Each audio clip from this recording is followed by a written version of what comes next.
Alam mo, love, tama talaga yung desisyon mo na magstay tayo dito sa resort na to kahit nandito pa yung mga exes natin. Just like the game kanina. Ang saya, no? Tsaka nanalo tayo. Oh. Bakit ang tahimik mo?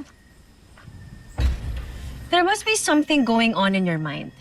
Huwag mo akong gawing tanga. Huwag mo rin ang pagmukaing tanga. Bakit ka biglang nagagalit? Ano bang problema mo? Yung kanina, ano ba yun? Para akong tau-tauhan na parang pinaglalaroan mo. Love! Kasi proud ako sa'yo. Proud ako sa atin, sa love natin. Proud. O baka napapraning ka lang. Nandito na nga ako, di ba? Pakakasalan nga kita eh.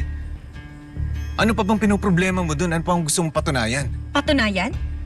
Kung meron mang may kailangang patunayan dito,